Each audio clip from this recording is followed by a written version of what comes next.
Evening.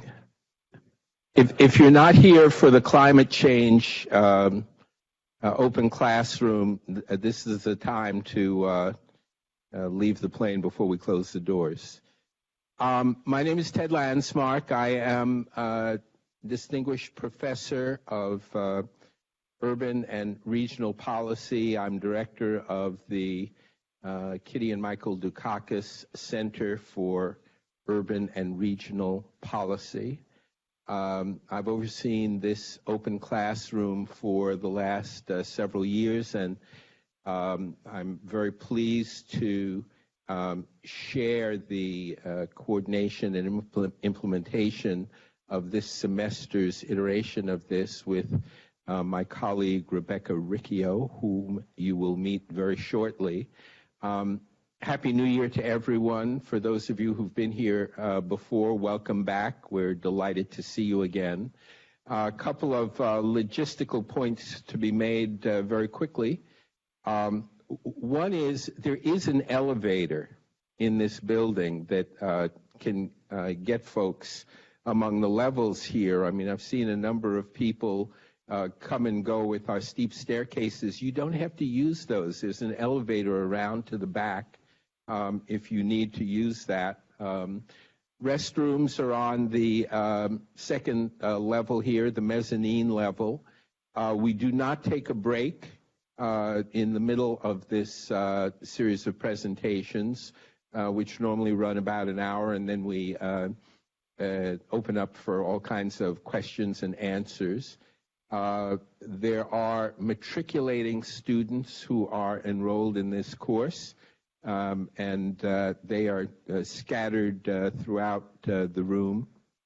Their questions or comments do not take priority over the questions or comments of anyone from the general public who attends these sessions.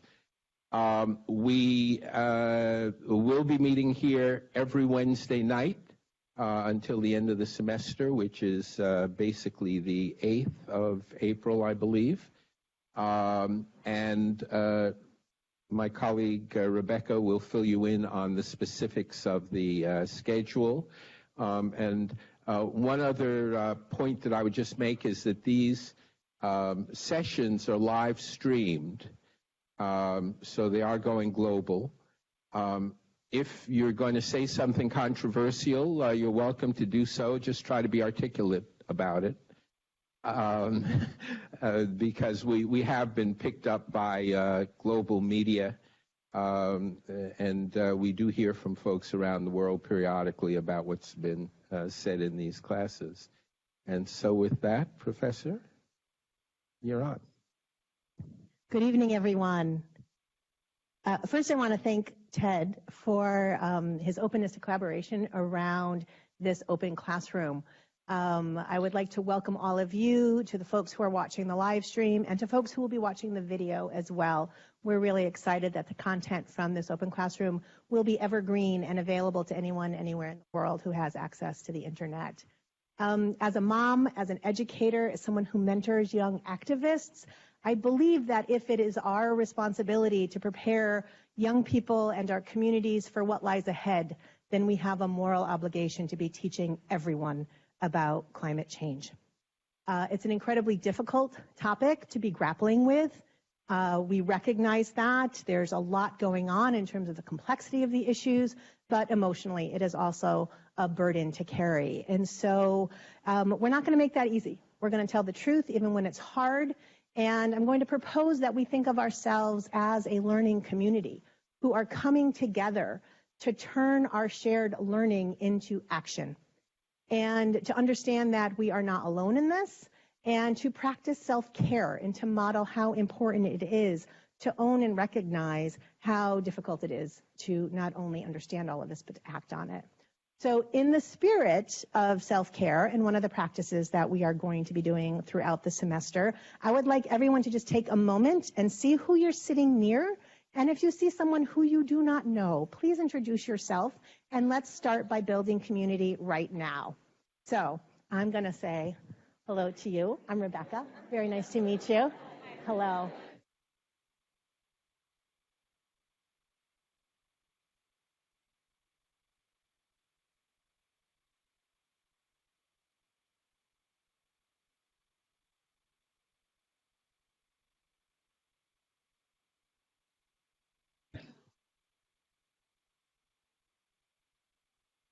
Wonderful. And to our folks who are not here to shake hands with us, we welcome all of you into our global community as well. I want to share a little bit about the way I thought about the content for the course. It is built on the ethos of the Social Impact Lab, where our mission is to prepare young people to be effective and ethical social change leaders. That ethos is built on 3 pillars, which are reflected in the structure of the course. The first pillar is ways of thinking. And the notion there is that human beings are not predisposed to be very good at complex problem solving. We like simple, straightforward answers that do in no way reflect the way the world actually works. And so the notion in ways of thinking is to embrace that complexity, to embrace sometimes the complexity and open-endedness of these big, gnarly questions, and to learn to do systems thinking, which is to recognize that the social issues that plague us most are manifestations of the complex and dynamic interaction of social, economic, cultural, environmental forces that we must recognize, and instead of just looking at the superficial and throwing easy, quick answers at them. They don't work. It doesn't make sense to pretend that they do. And so we will, throughout the semester, have an interdisciplinary, multi-generational perspective on the issues that we're talking about. Ways of being calls upon us to think about ourselves in relation to our fellow human beings, which means to look at these complex problems with respect, empathy, and humility, to think about issues of equity and justice, and how the folks who are most often impacted the hardest by these issues tend to be low income, people of color, indigenous folks, refugees, and in fact, we will be looking at how climate change affects those kinds of communities around the world throughout. The third pillar is ways of doing, which is to say that this is a moment for all hands on deck. There is not a major or minor or program on this campus that cannot have a role in addressing climate change.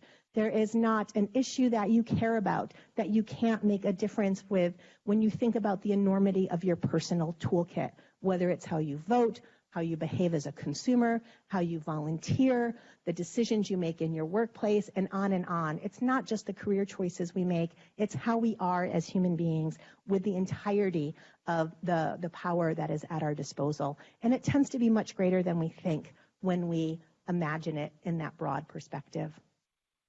We know that grappling with the issues of climate change, no matter what pedagogical perspective we take or how we organize the topics, is not going to be easy.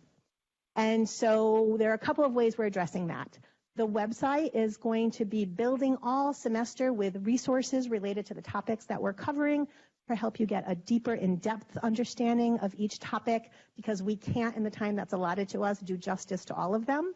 And we're also really going to be focusing on this issue of community and self-care. Every Friday from 2 to 4 in the Policy School, which is in Renaissance Park here on the 3rd floor, we welcome you to join us for the climate change community. We will be processing what we're learning together, and we will be giving each other support. I also want to encourage anyone who is feeling overwhelmed by this or any of the complex issues facing especially younger generations to seek support and to seek out the supports we have on campus, and we can help you get access to those if you're feeling the need for that. We do really welcome you to join us in that. And I also encourage you to take action, to share what we're learning, because it's hard to just learn stuff and not feel like you have any power to do anything about it. So please take a look at our hashtag and our social media and share out what you're learning here, because that's the first step that all of us can take pretty easily every week that we're meeting. So with that, I am going to turn the mic over to one of my favorite people in Boston. I'm just going to come out and say it. Reverend Mariama White-Hammond is the pastor of New Roots AMC Church. But more than that to me, she is just a powerhouse, a fountain of knowledge and wisdom on social and environmental justice. And every time I hear her speak, I just want to be a better person. And so I couldn't think of anybody better to help us kick off this entire semester than Reverend Mariama. Thank you for being here with us. Thank you. Okay, so I'm going to put on my timer because I am a Black preacher, and I need to make sure that I hold myself accountable to the time that I have. I want to apologize in advance because I won't be able to stay to the end because I have another gathering I have to go to, but it's really great to be with you, and I'll spend a short little time talking, and then we'll have some space for engagement, and then you will go much deeper into the science side of things, which I also love, but am not nearly as expert on as the folks who will follow. So I want to say thank you to Rebecca for not just being here, but the opportunities we've had to work together, to Northeastern, to Professor Landsmark. It's good to be here for the work that's happening, and particularly for the fact that this information is being democratized for folks around the world. And I think the work of sharing and opening and being open source is an important part of what we need to embrace even more if we are going to save ourselves. So I want to just take a quick moment to give some context to my own story of how I came to this work. When people think about climate and climate expertise, they do not readily think of Black women, and they do not readily think of ministers. I am both, and I want to share a little bit about how my journey got me here. So I grew up in the 90s. There are some people for whom oh, you're just a kid, and some people who are like, the 90s? I wasn't even born then. I grew up here in Boston, and it was a really challenging time in the history of the city. We could talk much deeper about that moment, particularly some of the politics, even here locally. I don't know how many of you know about what happened in Mission Hill and the Carol Stewart case that was literally around the corner from here. I know the city has changed quite a lot since that time, but it was a really challenging time in the city's history. And I went to school not very far from here at a small all-girls private school where the majority of students in my school knew very, very little about what was going on in Boston. They came in, they went to school, they went back to the suburbs, and there were some of us who were living the reality of the 90s in Boston. I say all this because I was in high school when we first started hearing about the hole in the ozone layer.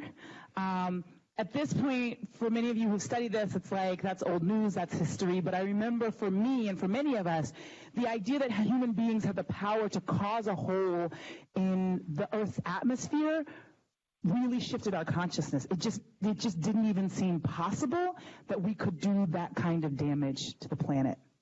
And so I remember many of us feeling like, oh my gosh, we have to mobilize, we have to do something about it. At the time, they began to identify chemicals, at the time they were called CFCs, which were the sort of main culprits in causing these holes in the ozone layer. And they were also the main ingredient in aerosols, the majority of aerosols we used at the time. And for those of you who are alive in the 90s, you remember that aerosol was an absolute necessity because of hairspray. Many, many god-awful hairdos were only possible because of aerosol hairspray. And I remember being at an all-girls school during that time and being like, we have to take the revolutionary step of letting go of aerosols and moving to spritzes. And I remember people coming with those little clumps in their hair because the spritzes it didn't work quite as well.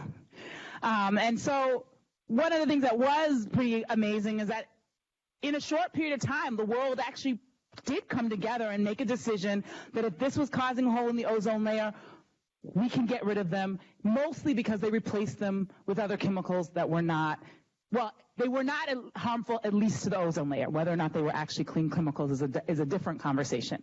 And so I remember sort of feeling proud, like, oh gosh, we're doing something.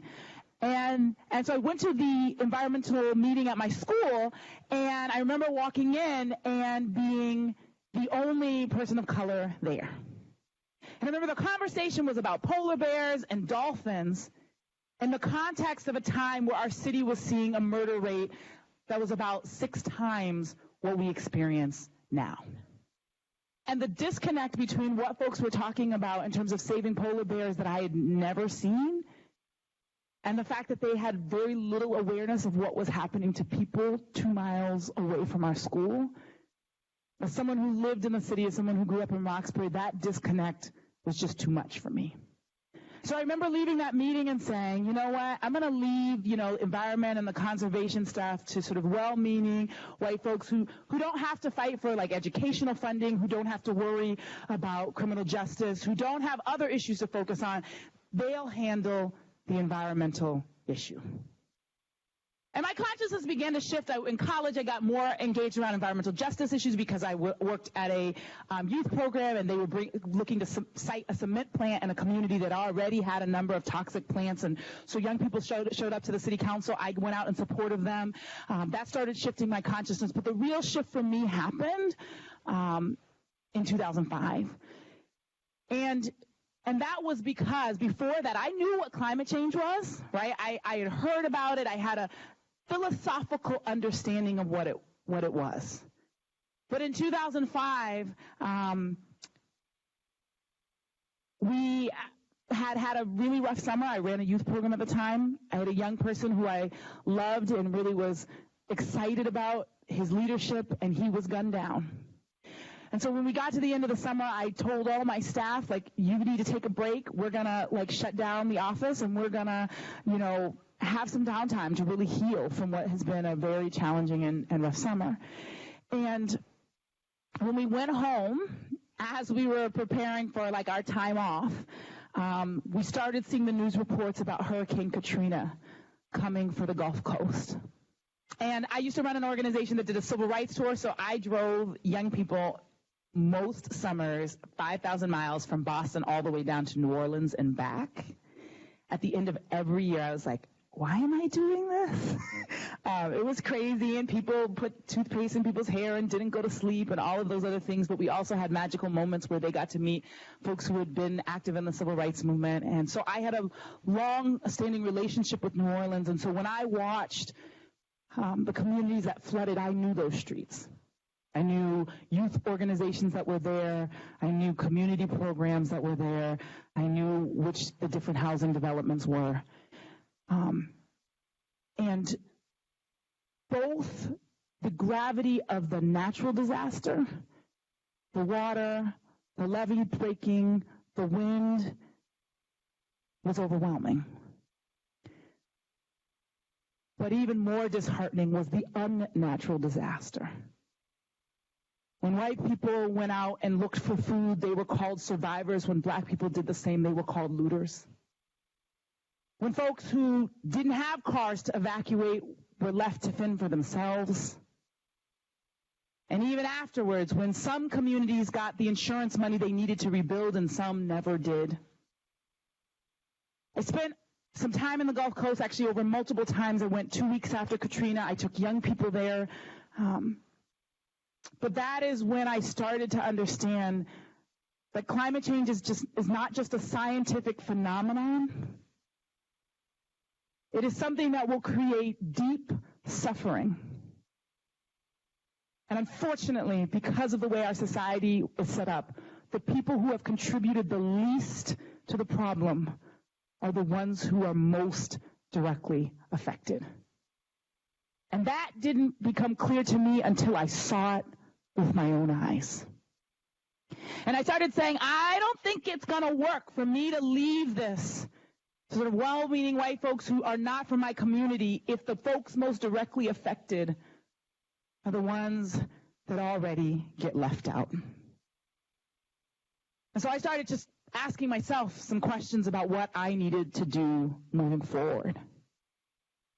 And so one of the things I want to challenge you is, I know you will get into the science in this course, and you should. I spend every morning, I read up, I get an email with the latest climate information. But I want to challenge us to recognize that climate change is not a scientific problem. It is a social and spiritual crisis of the human species. We have to make some decisions about who we want to be, what we really value, and whether or not we want to continue to survive.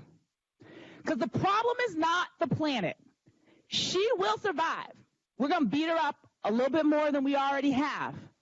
But she will make a comeback. At some point, I'm sure we've all seen those apocalyptic movies where, like, eventually the trees and the, like, all of the land starts bubbling up through what was once parking lots. Nature will take back her stuff. The question is whether or not we as a species should continue to have the right to be here. And right now, based on the way we treat each other and the way we treat the rest of the living species on this planet, I'm not sure we deserve to stay. And so I don't look at this as just a fight to, like, pull back on emissions.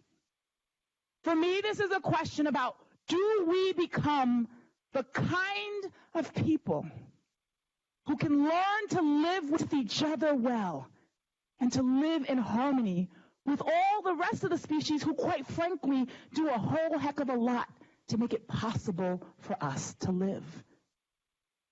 We don't think about the collapse of bees, but there is no food without pollinators.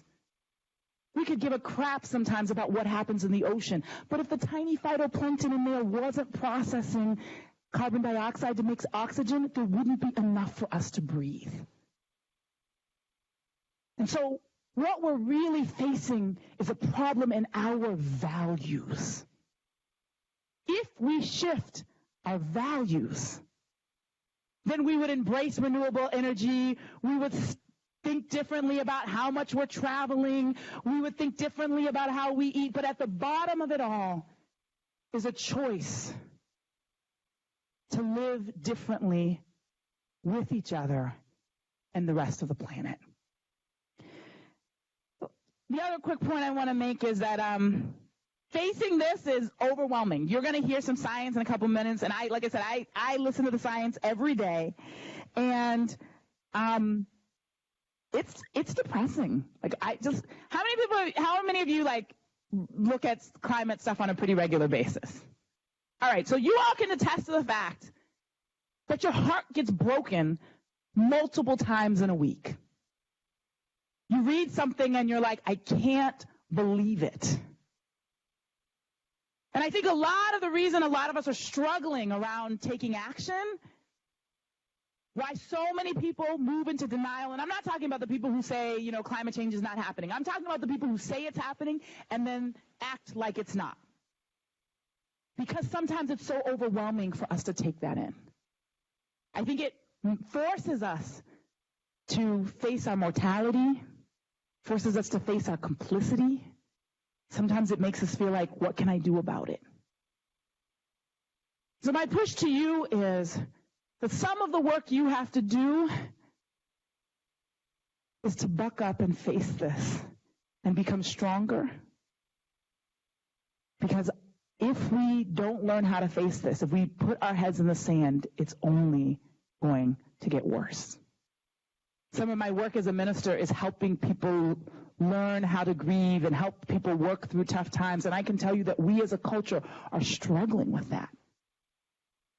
And because we don't know how to face it, we often find ourselves just ignoring. So I want to suggest that there are three things I want to suggest you lean into as part of a solution to the climate crisis, and then I will stop. The first is community. We're not going to figure this out, everybody doing something by themselves. We've got to totally restructure how we live and change how we are in relationship with each other, and it's going to require community to make that happen. The good news is actually we're struggling around community anyway. When we look at the rates of mental health challenges, when we look at the rise of suicide, when we look at some of the violence that we're seeing in our community, all of these, in my opinion, are also deeply connected to the breakdown of community. And so if we lean into building stronger, more resilient, and more compassionate communities, we will not just have an answer to climate. We also might be able to spend more time with our kids, We also might find that we have someone to talk to rather than, Twitter trolling each other. We might find that our communities can find solutions rather than yelling at each other and fighting against opposing candidates. We might just find if we invest in community, we actually become happier and healthier people. And then maybe we won't use consumption to fill all the holes that exist because we can't find the love in each other. The second solution I want to put out there is creativity. If anybody tells you we have all the solutions we need to the climate crisis, they're lying. We have more than enough solutions to get started, but there's actually a whole bunch of things we need to figure out, and we're going to need massive levels of unlocked creative potential to get there. We need young people who are going to innovate not just in your traditional technology fields, but innovate in ways of bringing us together, innovate in new kinds of housing arrangements that are not quite as consumptive. There are so many things we have to think about how to do differently that we need levels of creativity that will abound like never before. And finally, we're going to need some plain old courage. Not all of this stuff will be easy. Sometimes we're going to have to make tough choices. Sometimes we're going to have to do things that we don't know how it's going to work out. And we still need to find the courage we need to take action. Sometimes I say to people, you don't have to worry because Mother Nature's going to keep yelling at us. She's going to keep being like, girls, you need to get it together. Come on, peoples, let's make it happen. We will have floods and droughts and heat waves.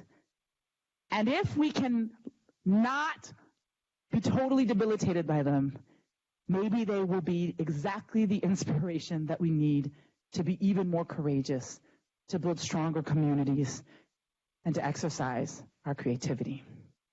So with that, I'm going to stop and create some space for you all to ask me some questions. And I've got a few minutes before I know that I want to make sure our other panelists have their time because they've got really good information to share with you. But yeah, who's got a question? There's always got to be someone who breaks the ice and goes first.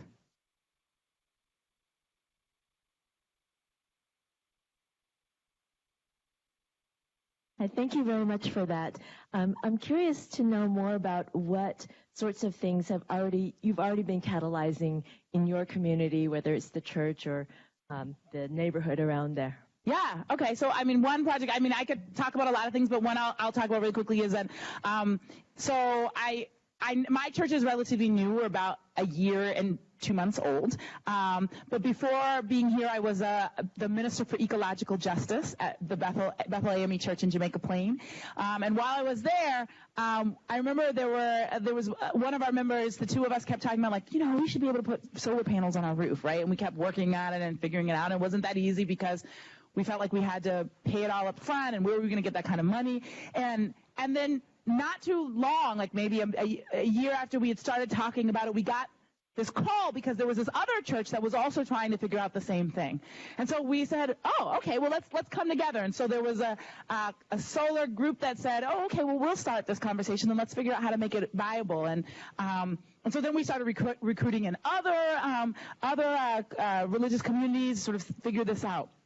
And it was really great. Folks started coming together, thinking it through. We had about 5 folks interested. We're starting to move along the process, and right in the middle of it, the solar policy changed at the State House in Massachusetts, and basically completely screwed up the economics of our project. And I remember sort of being like, okay, no, we're going to make this happen.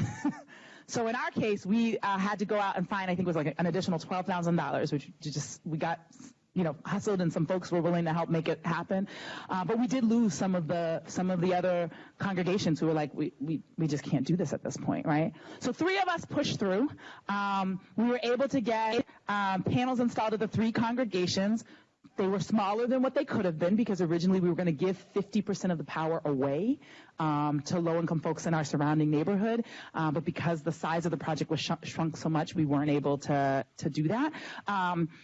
But after that, we said, you know what, guys? Like, we need to make sure that people know this story. So we did break ground. There are 3 congregations, one in the South End, one in Jamaica Plain, one in Dorchester, that all have solar panels on our roof, and they are supplying our congregations with clean, renewable energy. And we work together with a number of other nonprofit groups to sponsor a bill at the State House called Low Income Solar for All. It has not passed yet. We are fighting for it right now. I'm literally hoping that it's going to make it into this next omnibus energy bill that's moving forward. But it has been a real opportunity, and I have to tell you, you go up to the State House and talk about how their solar policy is hurting churches. You get a different, attention paid to you than, when somebody comes up and they're, I'm in the solar industry, right? And so I think what's been really interesting and exciting for us is that through that bill, for the first time, we got the Massachusetts Black and Latino Caucus to sponsor an environmental bill. And now we have, it's been exciting. We have actually a number of women of color who've moved into the State House, who we knew before they moved into the State House, one of whom I share a birthday with, and we've known each other since high school, who've now become big proponents for this. So it's not done. There's still a lot of work to be done. There's still a lot of work to be done in terms of Massachusetts, making sure that solar subsidies go to the folks that need it the most.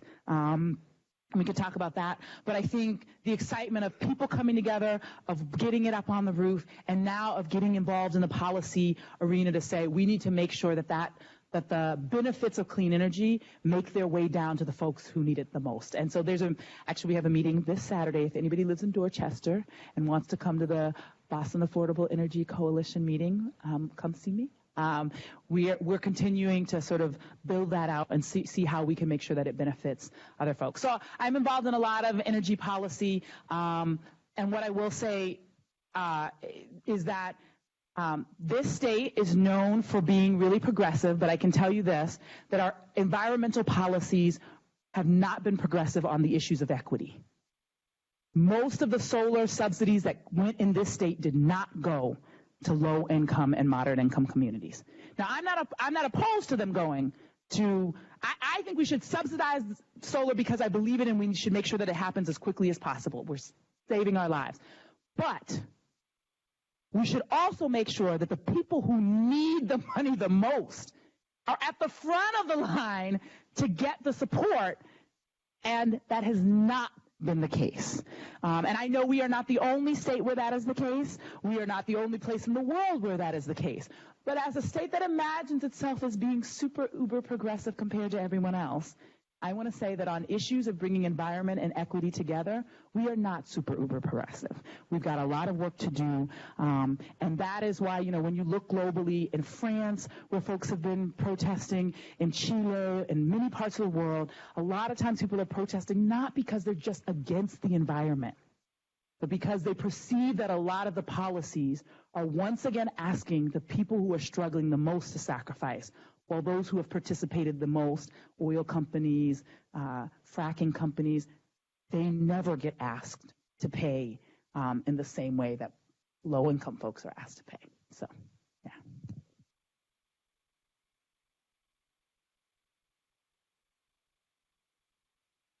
So my question is, do you find it difficult at all to find a link between climate change and religion? No, but people do ask me that. They're like, really? I'm like, how, right? So here's my thing. So for my own belief system, I'll just say this. We start from the understanding that God created the earth and said it was all good. So what right do we have to decide that some pieces of it don't deserve to survive? The idea that we would participate in the extinction of species, the idea that we would trash this place, which is our only home, it's contrary, in my book, to the very first chapter. And I think anybody who says otherwise, it doesn't say that God said humans are so uber-duper special and the rest of it is whatever. That's just not what the text says. So my push back to people is, if you say you believe, and you believe that this is created by a divine being, then why are we acting like that's not the case? We need to honor that this is the only place. Nothing in my text says I'm going to get to go to Mars. I know some people are working on that, right? But this is what I got. And this is what we owe to future generations. And I think that the key is at the foundation of every religious tradition, but at the foundation of really humanity. Every species understands its first responsibility is to the next generation. Like, if you can't get that right, if you can't be sure that your babies are going to survive, something's wrong with you. And that's the point that we're at. We are losing out on the fundamental reason, the fundamental thing that every life form makes sure of. And so we can have lots of debates about how we get there. It's like when people say oh my gosh, the economy. My text doesn't say the first commandment, thou shalt not, harm the economy. It's definitely in there, thou shalt not kill. It's definitely in there, take care of your neighbor. And I don't think it's like the environment or the economy, right? For me, at the foundation of this is a conversation about values. And all people of religious faith or non-religious faith, you start from a place of what do you value? And then you fight and you protect and you honor the things you value. For me, it's really that simple. And I think I don't usually have a problem having conversations with religious communities, probably because I'm in a religious community myself.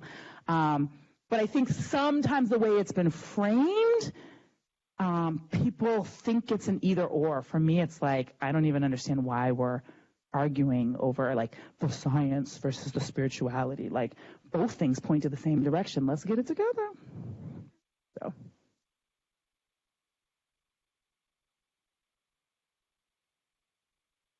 Thank you so much for being here today.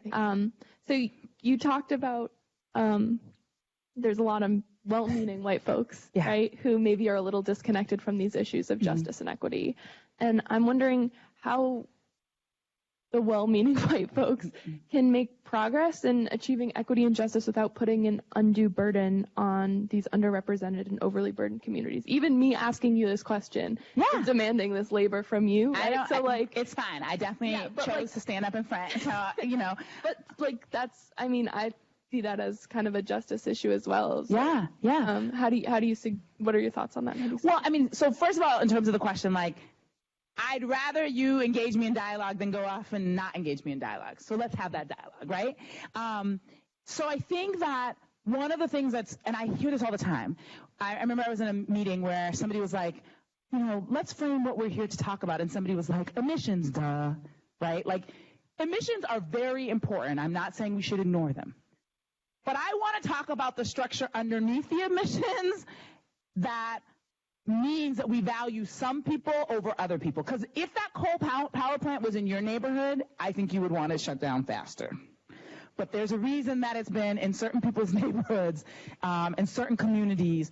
And so the first thing is I'm tired of being told that I have to choose between saving the environment fast as possible and dealing with issues of equity and justice. That is a false choice, and I will not make it. And so I think that when we get into the place where everybody realizes we can do these two things at the same time. We can actually transform our world in a way that is not fully dependent on fossil fuels. And if we're going to transform our world, why would we keep racism and sexism and why would we keep those same systems in place? So I think once we recognize that our work together is to transition from the world as it is to a different way of being, then I think we look at the problem differently, and I think we can work together differently. And so I think that is one of the huge things. I also want to say we will make mistakes along the way. And I want to say this particularly to some folks who are growing up in like the woke generation. So I want to just say, like, ain't nobody woke. Nobody is 100% woke. That's not true. All of us are awakening. All of us are learning and growing, or at least I hope. Sometimes we're not embracing learning and growing. But let's just hope that all of us are choosing to learn and to grow. We need to create a space where we can be honest about the pain, the suffering, the history, the challenges, how we want to be seen and heard, while not being like, and because you don't know this, like, or because you're not, I'm done with you, right? We have to create a space that's a lot more inviting than if you don't pass this test, like, I can't deal with you, right? And that's not, I mean, that's not easy to do. One of the reasons I started a church after years of being like in, a social justice, like traditional organization, is that I was like, we deal with people from cradle to grave. We get together once a week and we're honest that we're going to talk about the most important existential things in the world. And we're going to struggle together. We're going to continue week in and week out to be together and struggle together and take care of each other and be together. And I think we've gotten good at creating organizations and campaigns. We're still struggling to create powerful, resilient communities. And so I think we do need to create spaces where we're in authentic, deep, and abiding relationship with each other. And there's a lot of times in the justice world where it's like either we're for social justice over here or we deal with like harmony and diversity over here, right? And we get stuck in those two buckets. I want us to be in really deep relationships where we deal with those tough justice issues. And I would love to see the climate space embrace that and be a place where people can go there in the tough conversations with love so that then we can build something that looks radically different and much better than the world we have right now. And I think there's much more embrace of that now than there was at one point. But I do want to say, yes policy, yes, we need protest and resistance and all that. And we also need to really go deep with each other so that we can build communities that hold an alternative to the way that we are right now. I also just want to say, like, engage in our political and governmental systems, because they are a mess. And we need a much higher level of engagement. I was so excited.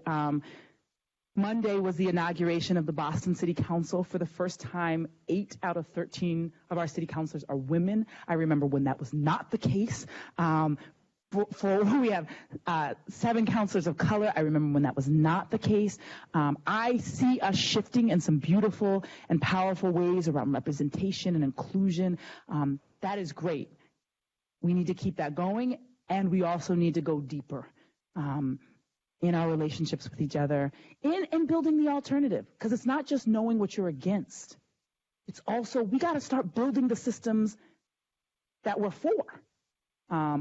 So I think there's a lot of things that white folks can do. And then one other just quick thing, do the homework. Like you're not going to learn everything from reading the book, but at least like read the book, right? Like learn a little bit of the history, do some of the pre-work on your own.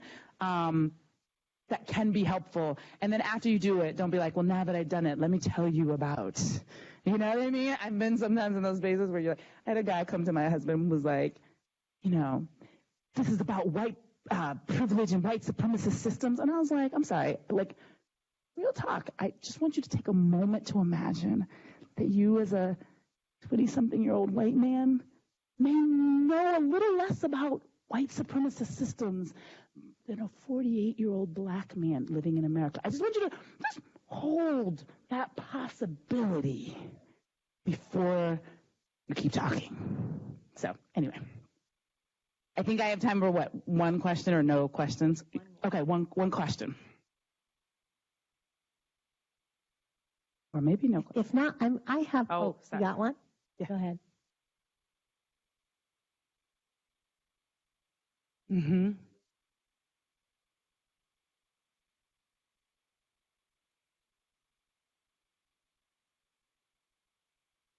So a couple tools that I use. One of them is to remind myself that what I'm facing is not worse than what my ancestors have faced before me. For me, particularly as a Black woman, sometimes when I feel really overwhelmed, I take a moment to imagine what it was like being on a slave ship on your way to a country that you had no idea about, sitting next to somebody who just died next to you. And just stop and think about, there have been times in human history what it felt like to be in a concentration camp, where people have looked at the human situation and been like, this is the worst it can possibly be. And to recognize that individuals and as a society, we have moved through those things. And so sometimes I think, pulling back, it is an existential crisis. It feels bigger than anything we've ever faced. But there have been people who faced huge crises and pulled through. And so I try to connect with, tap into, learn about. One of the people I have learned about a lot is Harriet Tubman, Rosa Parks. For me, it's been particularly Black women that I see as part of my ancestry and legacy. But I think there are many different folks that you can connect with who have been through really dark times. Because I think it's like this moment where sometimes I go, girl, you ain't struggling nearly like that.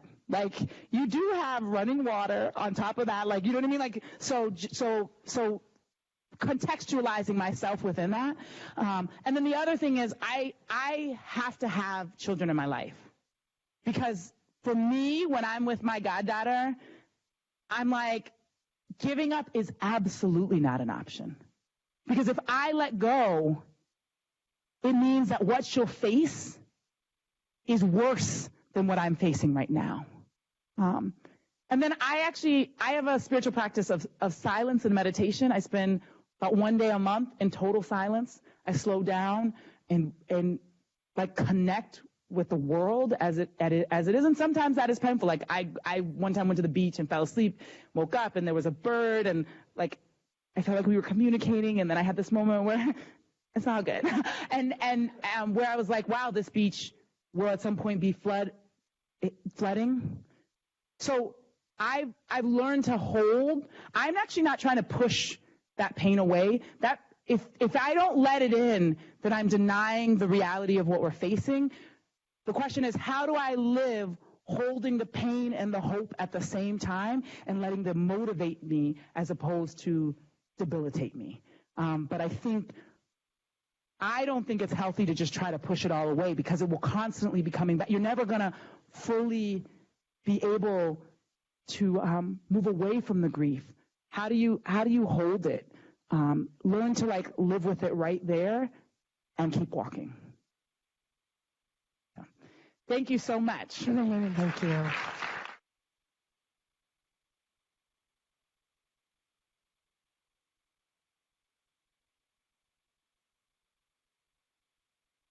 How on earth do I follow that? That was amazing.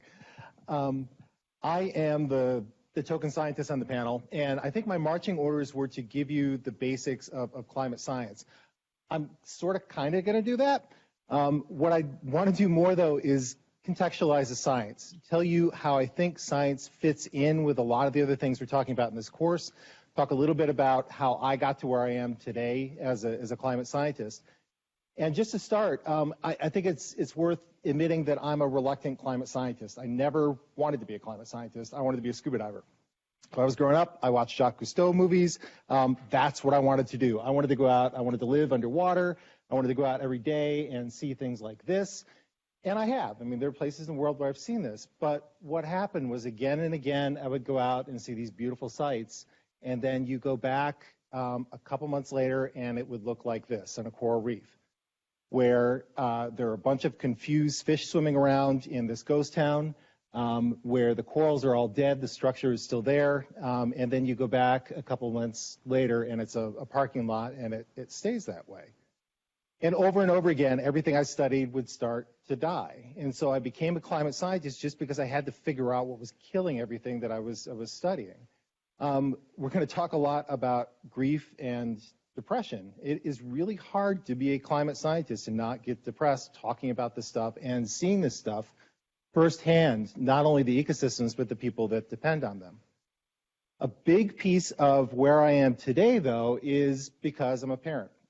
And I think, again, that's probably something you're going to hear from a lot of the speakers, is that when you're a parent, you have to be an optimist. Exactly as Reverend Mariama just said, there's no choice. I mean, if you want a better future for your kids, you have to do something about it. And so the evolution of my career is that as a graduate student 20 years ago when I was in Seattle, I started studying what was killing things, is trying to understand it from a purely mechanistic viewpoint, a scientific viewpoint. But now where I'm at right now is I'm here at Northeastern. I have a joint appointment in a School of Marine Sciences and a School of Public Policy and Urban Affairs, because a lot of what we do is figure out how do we do something about this. So what I want to do tonight is I'm going to give a very brief overview. I'm going to pay attention to my marching orders to some degree. I'm going to tell you some about the climate science, some of the basics about what we know as scientists. I want to talk about how science can inform our efforts. I'm going to be very clear that science, exactly as we just heard from the Reverend, science is never going to solve a lot of these issues on its own. In many cases, as I'll point out, the science is the easy part. But science is a vital part of understanding, and if we ignore the science, we're in a lot of trouble.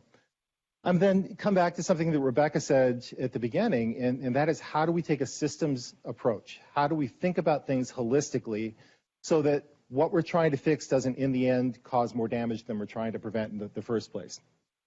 And then a big piece of this is why we need a diversity of voices to fix this. I mean, what's the definition of insanity is doing the same thing over and over again and expecting a different result, right? So just to be totally blunt, I mean, how did we get in this mess to begin with? It is largely due to the actions of people who look a lot like me, white, cis male. So why on earth would we think that the solutions are going to come from someone who looks just like me? We have to come up with solutions that hear from a wide diversity of backgrounds, different voices to make this happen. So I'm going to take a step back, talk about the science a little bit, just to provide the context, what I want to go into later about how the science fits in with the social justice elements, with the economics, with the solutions. And the first thing is to define climate. I mean, this is something that, we talk about climate change a lot, but it's a real source of confusion just because we're never really explicit about what we're talking about. When we step outside tonight, it's pretty chilly outside, but night before last, it wasn't that cold. We're experiencing weather, but yet we're talking about climate. So from the scientific viewpoint, climate is a 30-year trend. It's a long-term trend in weather patterns. A friend of mine describes it as that weather is the decision whether you wear a t-shirt or a sweater on any particular day. Climate is the number of sweaters versus t-shirts you have in your closet. So it doesn't mean that if it is colder next year than it is this year on average, that climate change isn't real, any more than it means that if the weather is warmer next year than it is this year, climate change is real. It's the long-term trend over time that has convinced us that climate really is changing. It really is shifting over time for these large-scale changes, even with all this variability that happens. To put this in context, though, when we talk about climatic averages, when we're talking about the average surface of the planet, the total heat content of the planet, that means a lot to a climatologist. It tells you something about weather patterns, about the overall structure of ecosystems.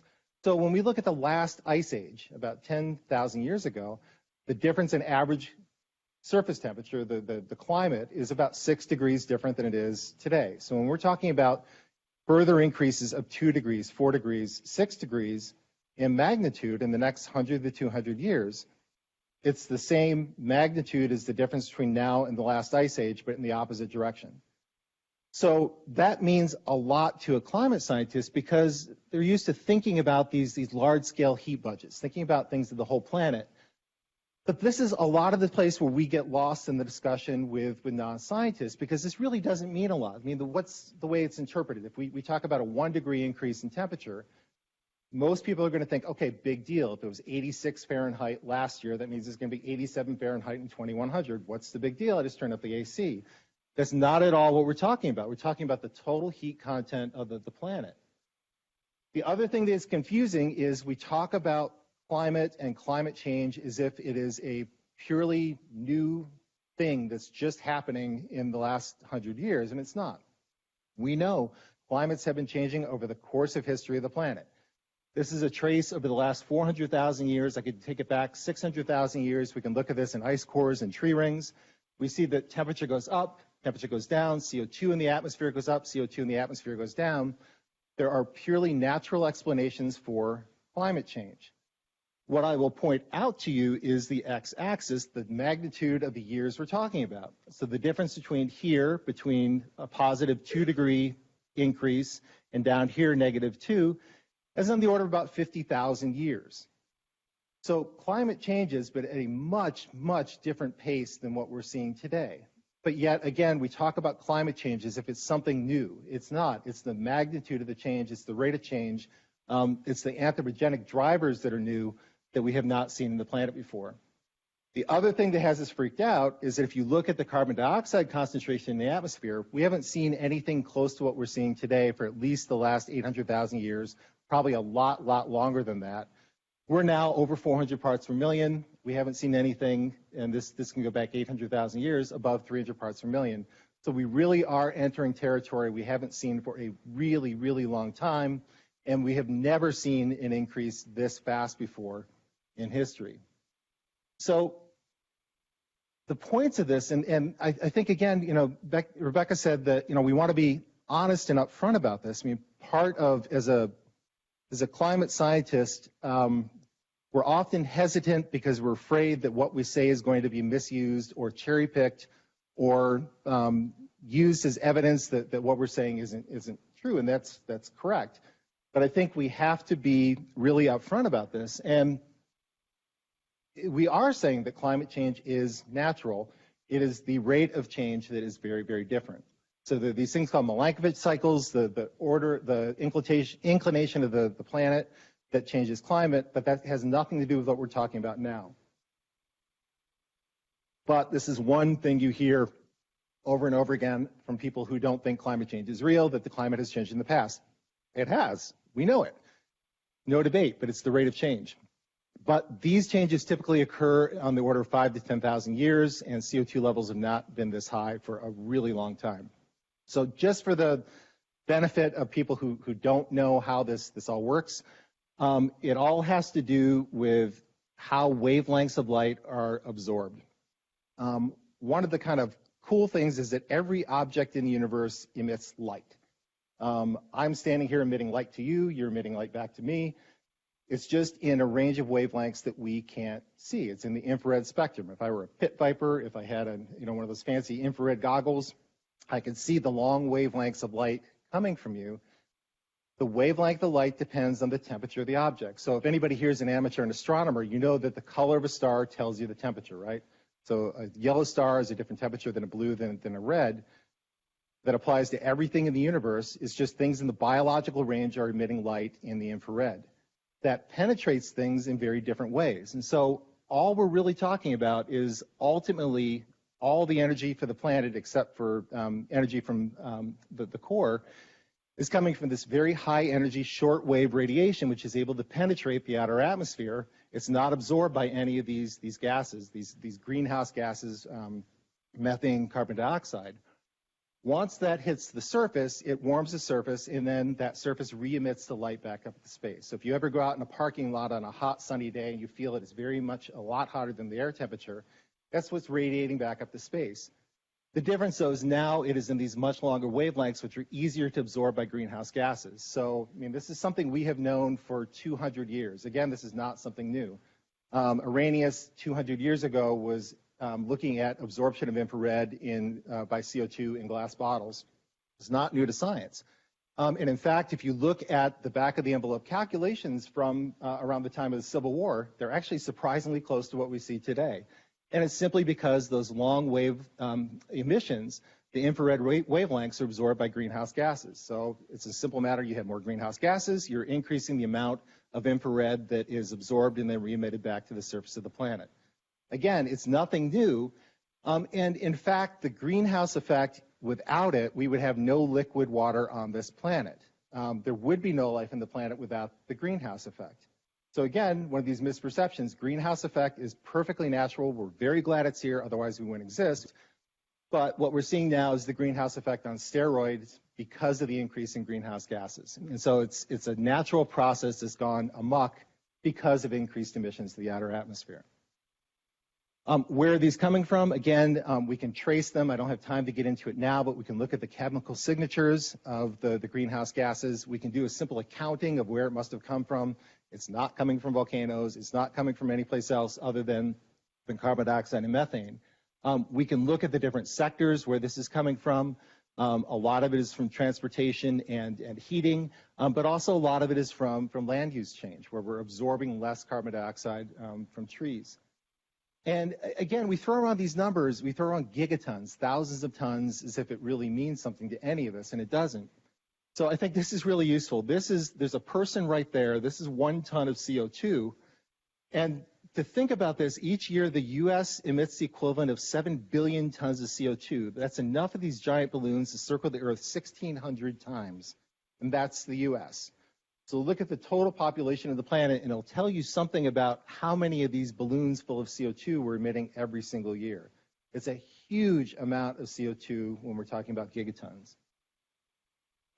So what that means is that, yes, climate is changing, climate has been increasing. It doesn't consistently go up from one year to the next.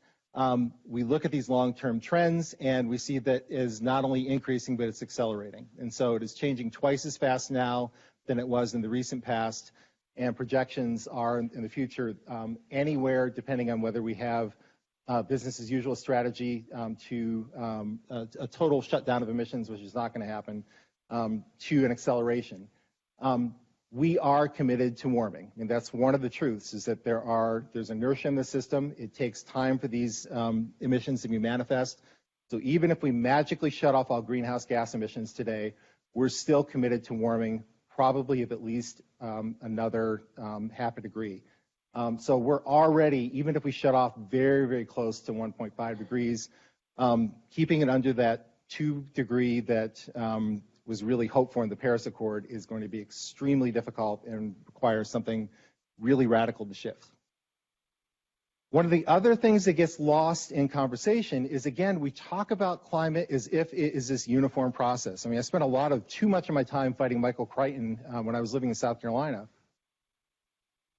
I like him as some of his writers. We wrote this awful book called State of Fear, where he argued that there's a conspiracy theory amongst scientists globally to push the agenda of climate change, and the evidence for that was that if climate change is real, it should be warming everywhere on the planet. And why I got drawn into it is, at the time, parts of South Carolina were staying the same or even getting cooler. That's like saying if I go to Vancouver, British Columbia, and I look at the temperature there, and I look at the temperature in Asheville, North Carolina, and I show that in Asheville, North Carolina, it is colder than Vancouver, British Columbia, therefore Canada is warmer than the United States. That's the logic behind that argument. We know that's not true. If we look at the surface of the planet, there are places that are staying the same. There are places in the North Atlantic that are getting colder. There are places near the poles, especially, that are getting a lot warmer. There are places in the Arctic that have warmed 9 degrees in the last 50 years alone. When we talk about climate change, we're talking about the average temperature of the planet. We're talking about how each of these spots has on average increase. So the vast majority of places are getting warmer, but the rate of change is highly variable across the surface of the planet. But that gets lost in a lot of these discussions.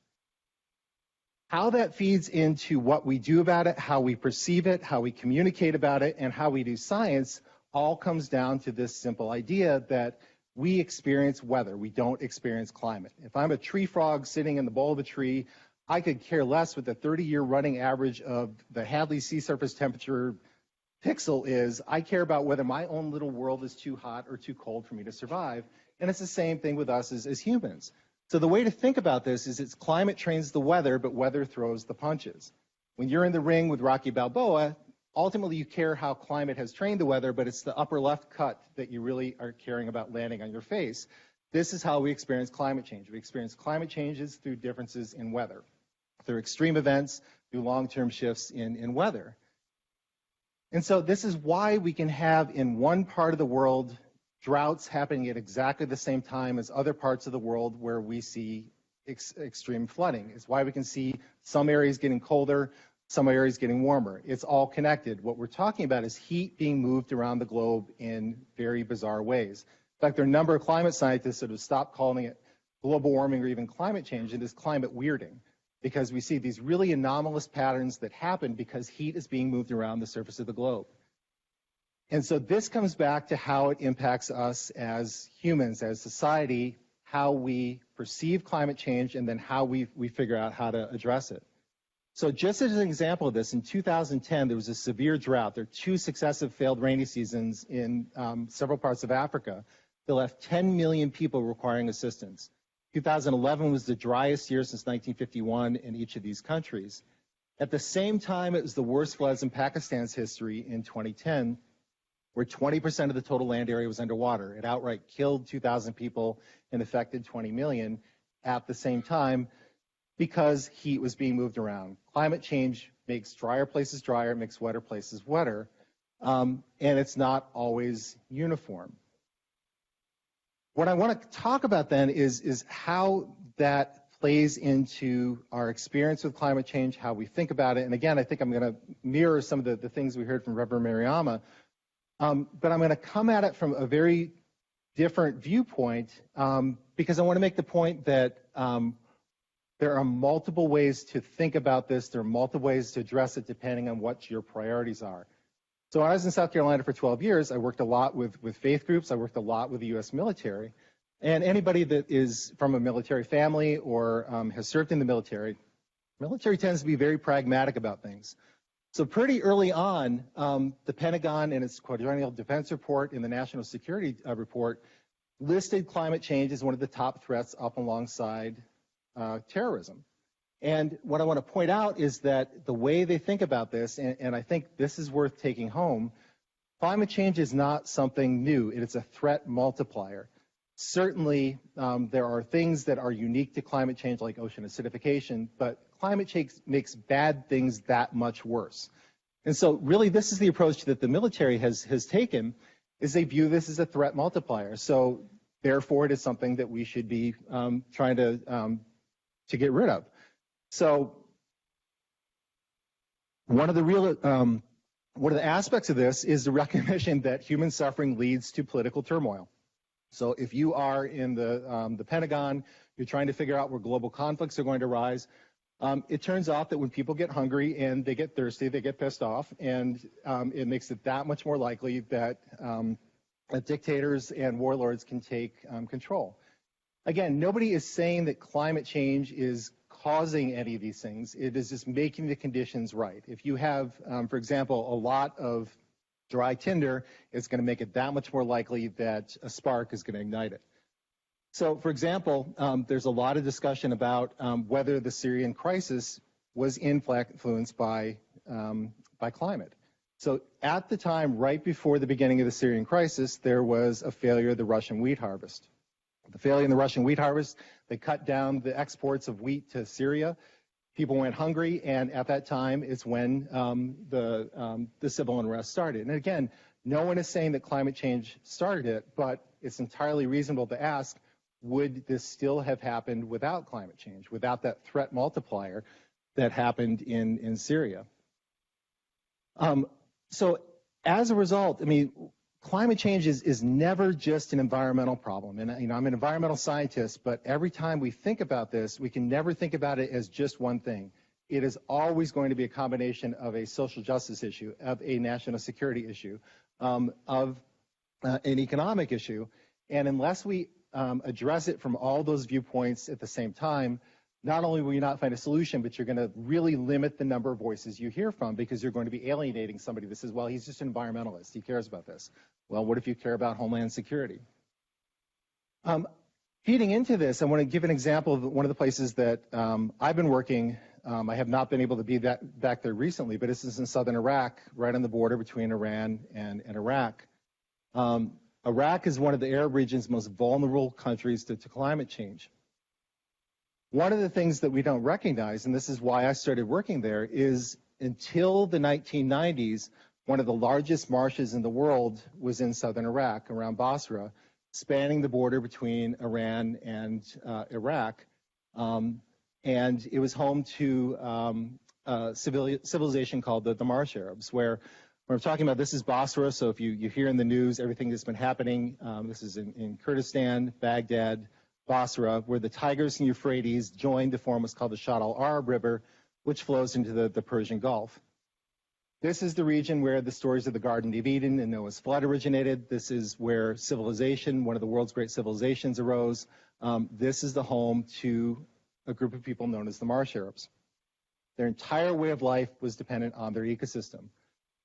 These are islands that are made completely out of marsh grasses. The way they do it is they weave these mats, they lay them down, they put soil over top, they put more mats, and then they build their homes, also out of reeds, on top of these islands. Their creation story is based on a creator who created the earth out of reed mats. If you look at these structures, they're called modifs, the guest houses, and you compare them to coins from 5,000 years ago, they look identical. This has been a culture that has been in existence for 5,000 years, almost unchanged, entirely dependent on the local ecosystem. This is what 90% of the marshes look like today. So you go out there, you see that there are shells in the mud, you see the remnants of marsh grass there. And in this case, it wasn't caused by climate change, it was deliberate. It was after the coalition pulled out of Iraq. A lot of the Shia militia had helped the coalition, and Saddam Hussein exacted revenge on the population. He built what's called the mother of all canals. You can see it from space. It's about 3 miles wide, and he drained the marshes into the desert. I was there last year in 2018, and they're still digging up mass graves. Ostensibly, this was to dry the land for agriculture, but given the fact that he set them on fire and shot people coming out, it's pretty obvious that it was genocide through ecocide. So what has happened is the Marsh Arabs, not only when they were killed outright, but there's a huge exodus from the marshes to the only place they could find, which was similar to the environments they lived at before, which is along that Shatt al-Arab River on the border with Iran and Iraq.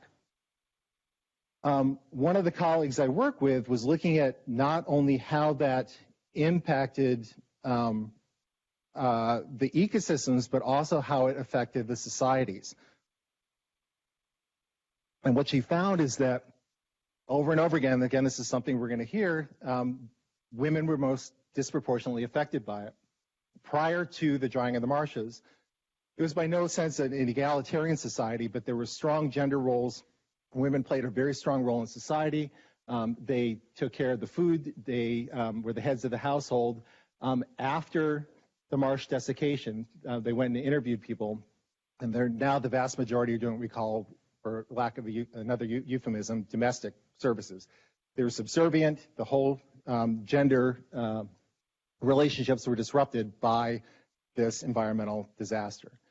So I'm pointing this out not because this is a direct relation to climate change per se, but as how when you destroy environments, it has all these other fall-on effects that if, for example, your main passion is trying to solve gender inequalities, looking to environmental issues as part of that is really important. What's going on now is that on top of the draining, now we have climate change. Now we have a huge salt wedge which is moving up from the Persian Gulf into the Basra area. You turn on the taps in Basra, the drinking water is now the same as salt water. There have been 100,000 children have experienced dysentery. There are protests in Baghdad. And again, it sets the stage for civil unrest, and we've been hearing everything that's been going on lately. So all of this means that climate change is a multiplier for instability in so many different ways, for human societies, for ecosystems. For anything that we care about, we have to think about the interactions of all these different factors if we're going to try to find solutions. And then the last thing I want to talk about, if I still got it in time? All right, I'll try to wrap this up, The other reason for doing this, for trying to think about all the different aspects of how climate change works, is that's what allows us to find shared values. It allows us to find common ground, even if there's just a very narrow sliver of intersection in our Venn diagram of what you care about and I care about. It gives us a toehold of something to talk about and a place to expand for that.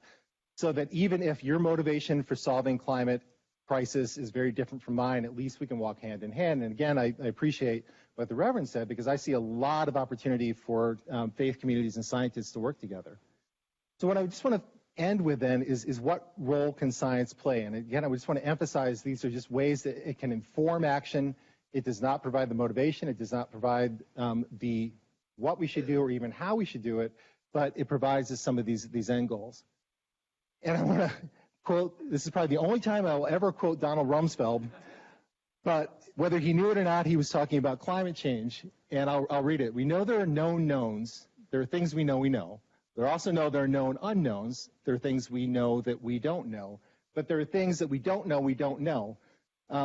These are the things we really need to watch out for, the unknown unknowns. And really that's what we're dealing with. I think the challenge of climate change is that science can inform what we know, how we act on that, how we can forecast likely impacts that will happen due to inaction or likely will happen due to action. It'll help guide our future efforts into finding out how do we uncover what we don't know, how do we reduce those uncertainties. And basic science can help point in the direction of, how is it what are we missing? What are the things that really bite us if we ignore it? How am I doing on time? You want me to stop? Stop it? All right. Then I'm going to stop there. And I'm happy to talk about about what I do, which is ecological forecasting, which is essentially triaging the earth. But I'm going to stop for time. Thanks.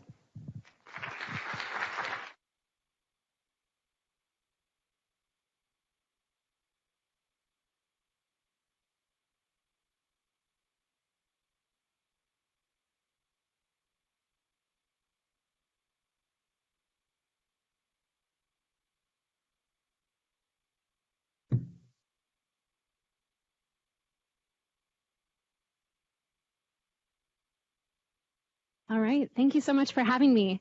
I'm Mary Steffel. I'm a professor of marketing here at Northeastern University, and I'm really excited to be a part of this incredible panel today to talk about climate change. So I am a professor of marketing. I study consumer behavior, and I teach this topic to students here at the university. I would say that you could call this also the science of behavior change. And so I want to talk about that today, following on to this talk about the science of climate change, and that I think the science of behavior change is going to be incredibly important in solving this incredibly critical issue facing all of us. I also teach a class on marketing and society that considers how do we as marketers, as businesses, have a role to play in these challenges facing our planet? And I've also worked with the federal government to think about how we can apply these behavioral insights to designing better public policies and testing and learning what works and what doesn't. So I worked with the White House Social and Behavioral Sciences team, and I'm currently a fellow on the Office of Evaluation Sciences at the General Services Administration, where I've worked with agencies like Housing and Urban Development to try to think about how do we encourage energy savings in public housing. I've also worked with the EPA to think about how do we communicate messages around water safety in a way that is going to engage people to actually stop and listen and read and learn more. So what I'd like to talk to you today is how do we talk about climate change?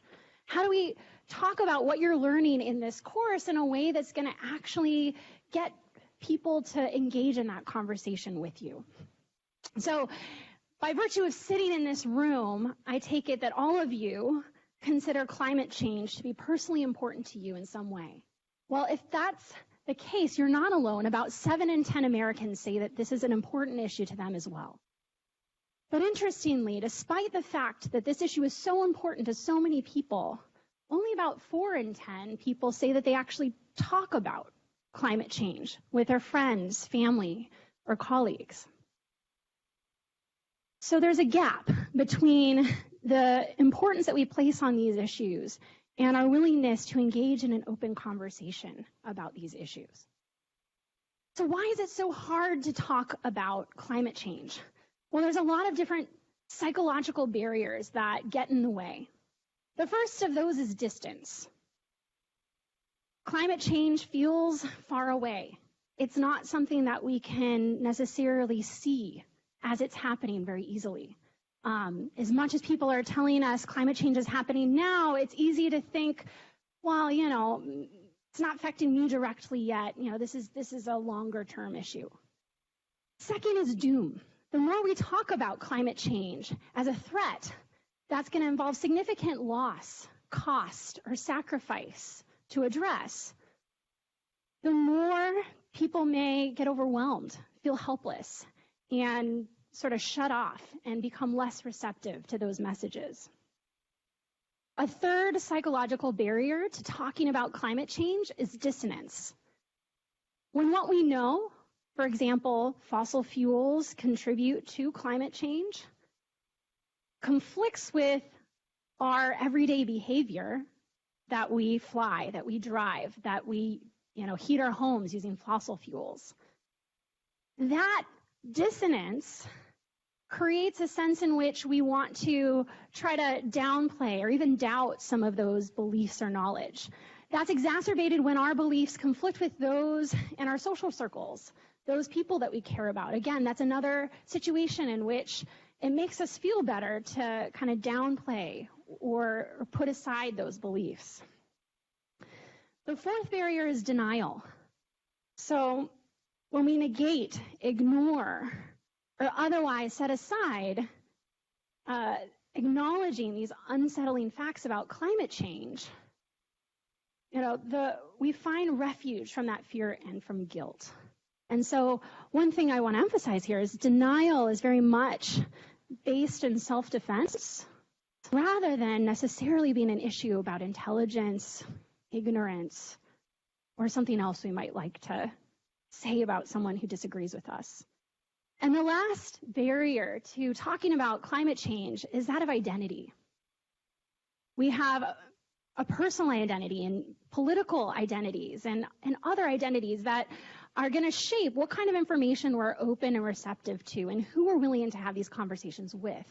If somebody with a different political leaning is telling us something about climate change, we may be less receptive to that information, and that's only going to get worse the more we kind of become polarized and kind of view others with kind of an extreme expectation of where they might be coming from. It lowers our receptivity to having these conversations openly.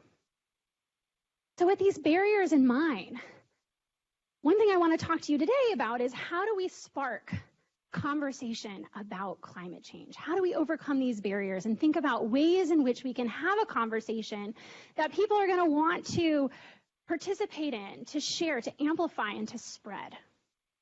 So in talking about this, I'm going to talk to you about 6 steps for crafting contagious content. Crafting content that's going to be share-worthy, that people are going to want to share with others. And I'm going to do this by drawing upon research by the consumer psychologist Jonah Berger, who's written the book Contagious. We'll also post these materials for you online if you want to access this as a sort of a nice pocket guide to how to harness these behavioral insights and toolkit to getting people to engage with you about these issues. But essentially, we're thinking about 6 steps here: social currency, triggers, emotion, public, practical value, and stories. And I'm going to give you some fun examples from social media that may be many people's go-to for sharing the learnings that you're having here in class. But these insights translate to any kind of communication, whether that be, email, conversation, or any other type of medium that you might use to amplify what you've been hearing here. So the first of these principles is that of social currency. This is a notion that people are more likely to talk about ideas that have social currency. That is, ideas that enable them to look good in the eyes of other people. So, if you want to have a discussion about using reusable water bottles, rather than simply telling people that they should use them, make it cool to do so.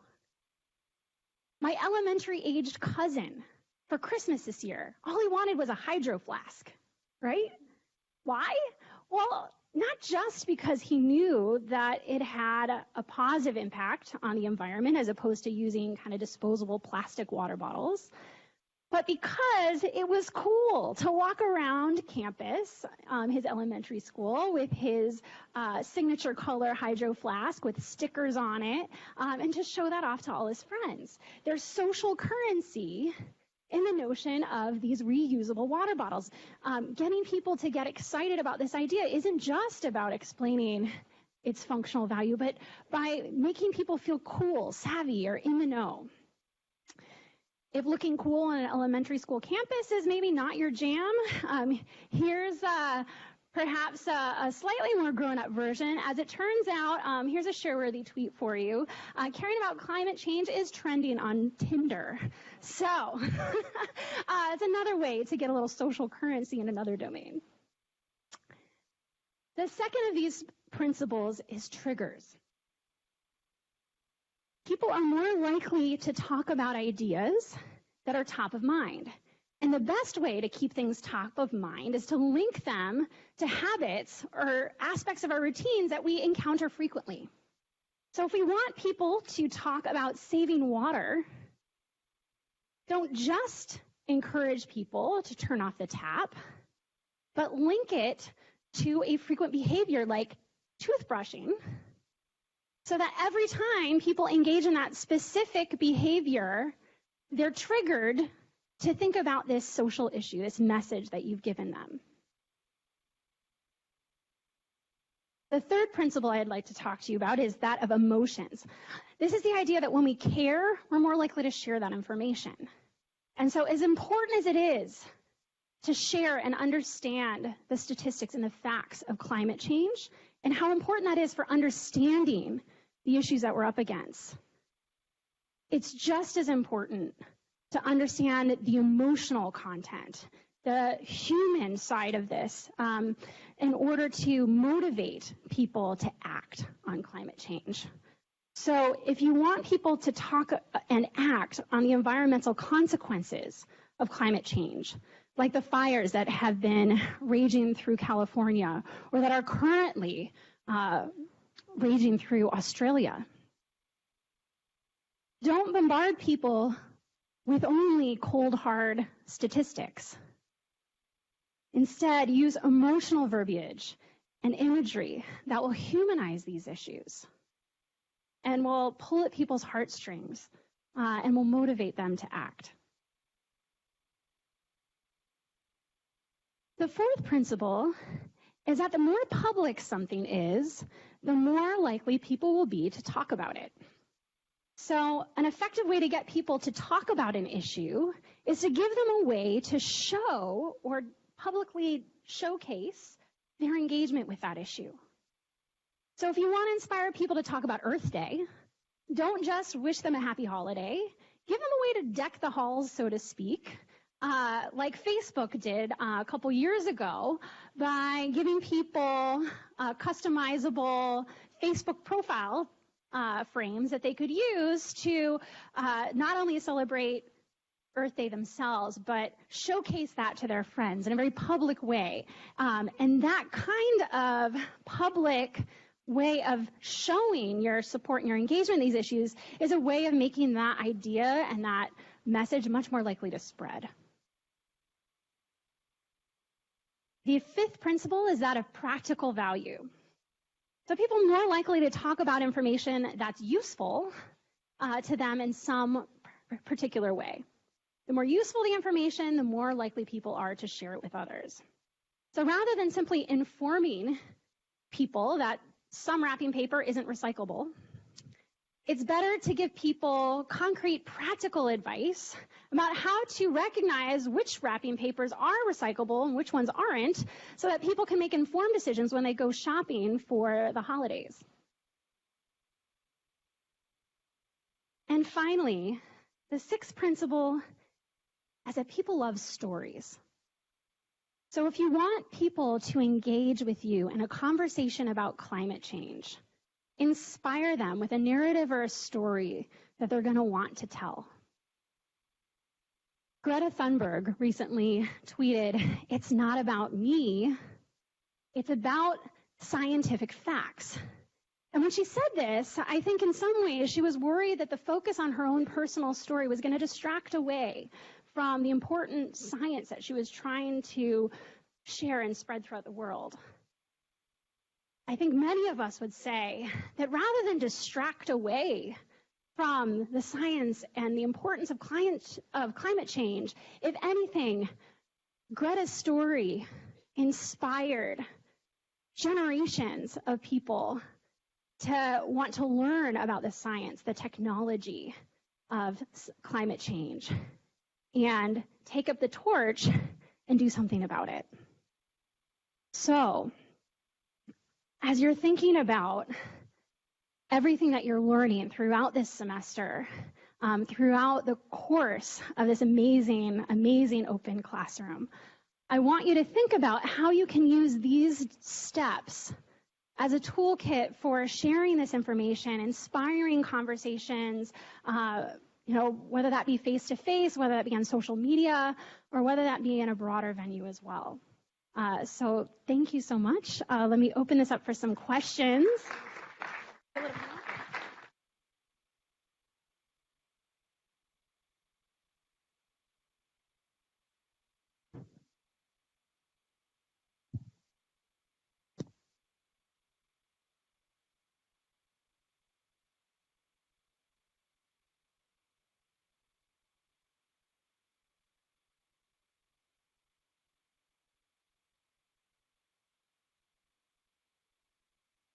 Questions?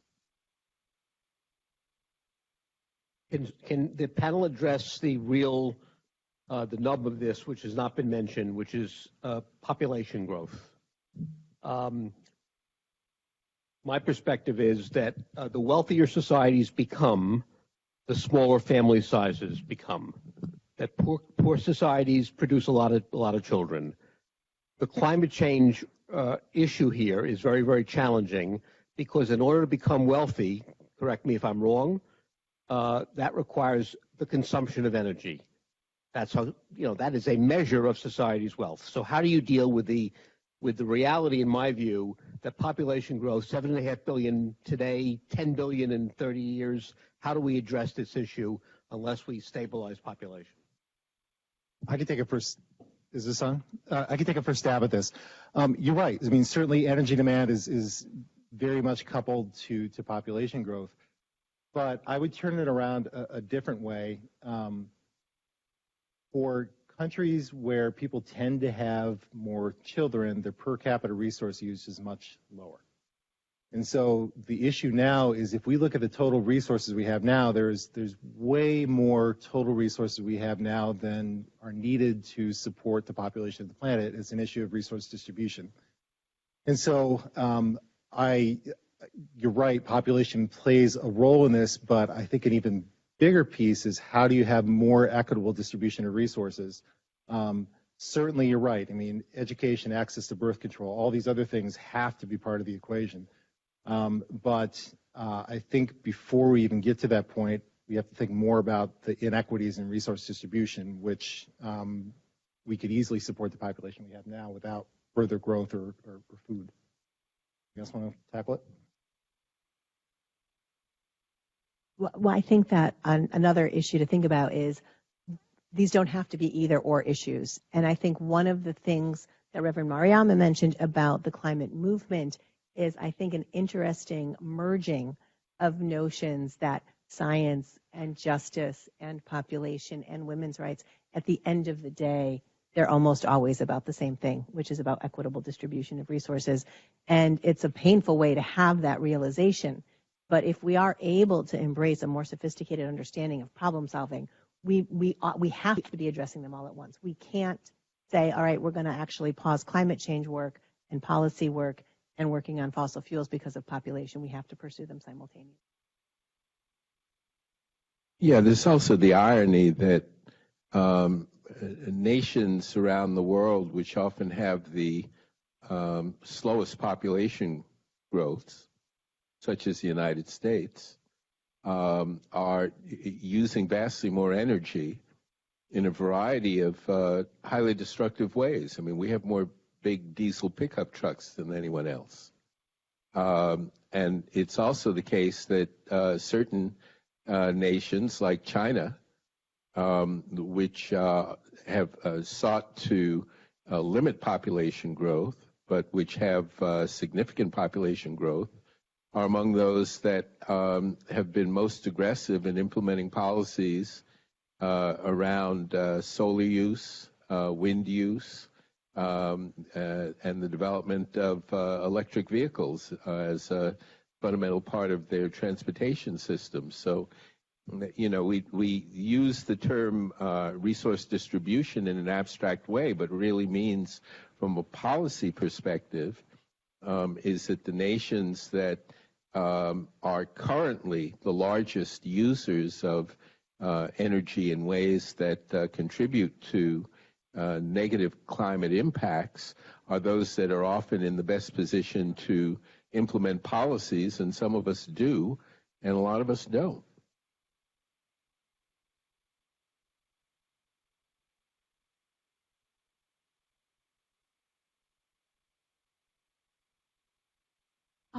First of all, I want to thank the panel.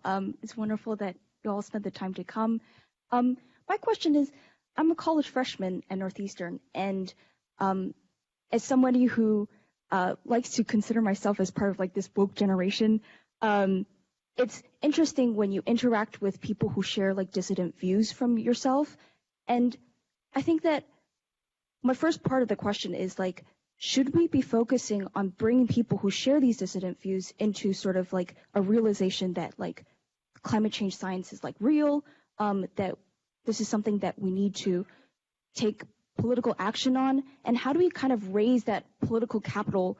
Because as much as like there's much talk about this in media, like we realize that we have to work with people, like we have to cross the aisle in order to like work with people who disagree with our viewpoints. Like, one, should that be a priority for us? And like, secondly, how do we do so without seeming like we're condescending? Like, because I feel like people who come to this like feel that they're being like excluded from the narrative, and feel like they're being like shut out as like considered like lesser than, and to put it in not as nice terms. I think that it's important that we also make them feel included in some sense, but how do we do so in sort of a compassionate way? I think maybe that's a question.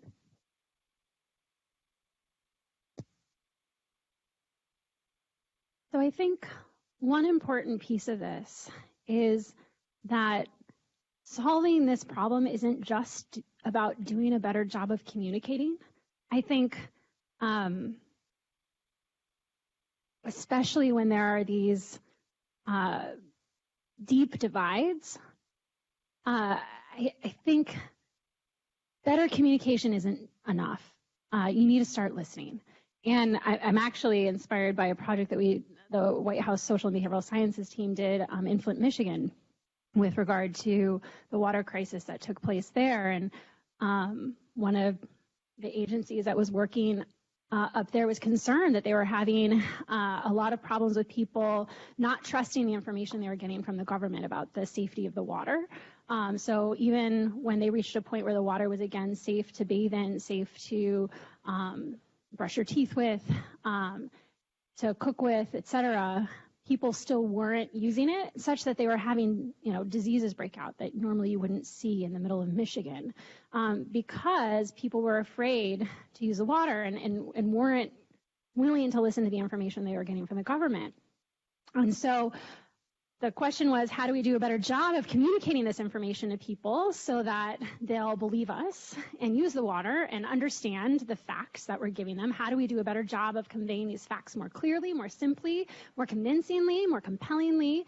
And we had to take them and to stop and step back and say, it's not about talking at them. It's about bringing them into the conversation, giving them a voice at the table, giving them representation at these meetings where you're having these discussions and talking about the science and making these decisions, having the messages come not just from your agency, but rather from members of the community who have been a part of that conversation all along, so that you're having a back and forth dialogue rather than simply thinking about how do I do a better job of convincing you of my point of view. Just to quickly follow on that, I mean, I think it's all about credibility, right? And you get credibility by listening and genuinely understanding somebody else who comes at it from a different viewpoint. One of the strongest allies I was in South Carolina was a conservative congressman named Bob Inglis, who went to Antarctica when he was still in the Congress, saw that climate change is real, came home, and his son said, I'm not going to vote for you unless you do something about it. So he made it part of his platform and then promptly got voted out of office. To his credit, he started a nonprofit that's now called Republican that works with conservative Republicans to look at climate change solutions from a purely conservative viewpoint. He is somebody that probably in 98% of social issues, I'm not going to agree with him, but we have very honest, open conversations from very different viewpoints, and I completely respect his views. And he's one of the people who I think has brought people to this middle point where you can have those discussions where at least you're starting with the same basic set of facts and you're recognizing that there are many, many different ways to skin the same cat. I'd like to channel Reverend Mariama a little bit because it is an all hands on deck moment. We must be building our relationships in both directions. More of the people who share our concern about climate change have to join us. We need to mobilize people who are the aware but not active. And we have to be building relationships and communicating with folks who don't yet and find that middle ground, find that way to bring them along. And I would say that building that community is grounded often in values. We listen to people when we truly respect them. We listen when we are humble enough to know that we don't know everything and that your lived experience is different from my lived experience, therefore I must listen to you. When we communicate with love and grace, we share our excitement and get people on board. And so I think the notion of all of us, scientists, social scientists, academicians, follow the example of those who are not afraid to talk about values, not necessarily in a religious or spiritual way, but in terms of how we interact with our fellow human beings. And I think some of these things will come more naturally to us if we act from that place of respect, humility, empathy, and listening to people because we respect them as our equals as human beings.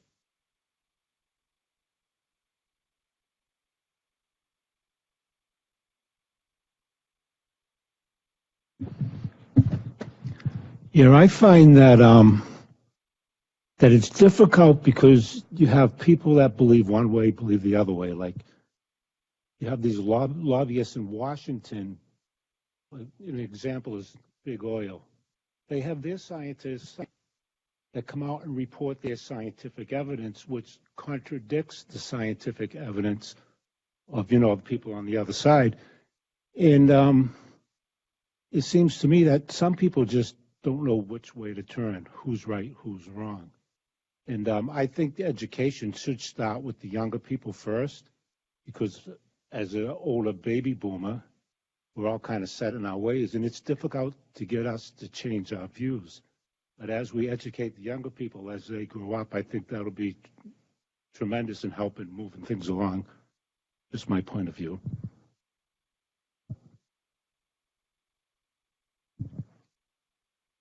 So how would you all respond to the idea that too much emphasis is being placed on individuals needing to be conscious consumers and conscious of the energy and their impact on the environment, when it's really the impact of major industrial corporations that are really at fault for the amount of pollution that they're externalizing, especially geographically displacing it into communities that don't really have as much of a say as people that maybe in this room might be able to do something about?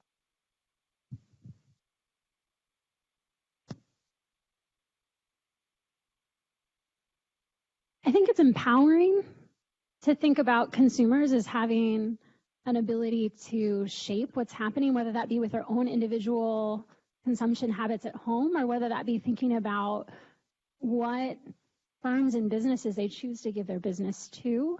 What we're seeing now, and it's kind of an exciting time in the history of sort of marketing and business, is that this generation, this time, there's much more of an emphasis placed on social responsibility when people are making decisions about what products and services they're going to use. And so there is a lot of emphasis that's placed on that at the individual level that then shapes the decisions that are made by businesses, by the leadership of those businesses. And so you're seeing a shift where, there may have been, 20, 30, 40 years ago, a more pure focus on, a social responsibility of a business is to make a profit, right?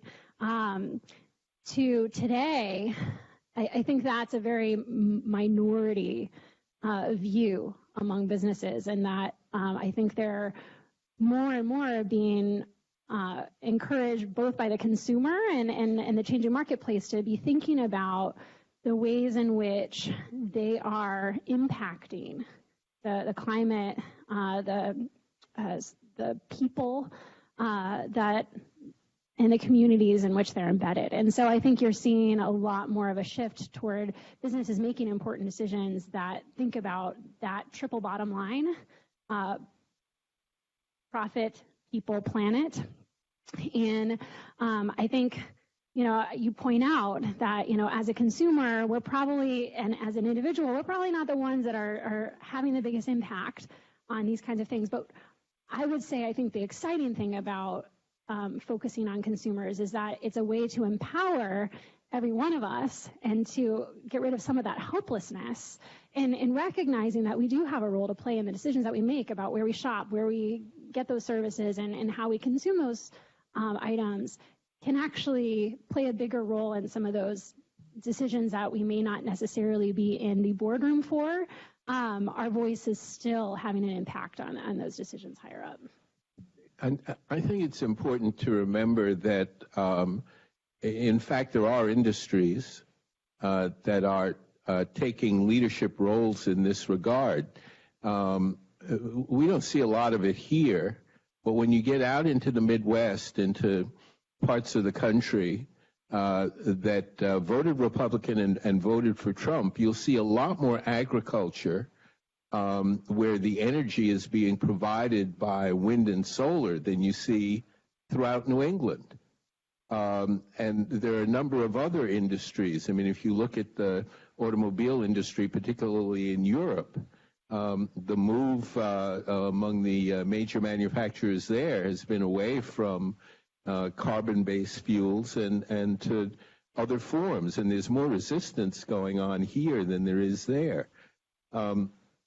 And so I think it's important to recognize that we ought not to draw a line that says that industry is bad and that individuals are the ones who are going to save us. In fact, we're all in this.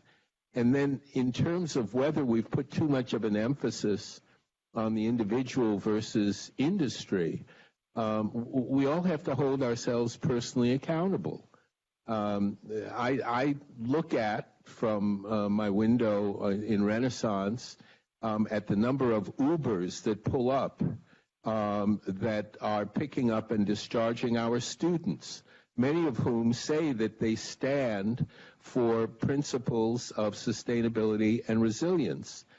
And yet there are hundreds of Ubers and Lyfts that our students are using to come and go from here to downtown, when it is easier and cheaper and more socially responsible to just get on the Orange Line or the 39 bus.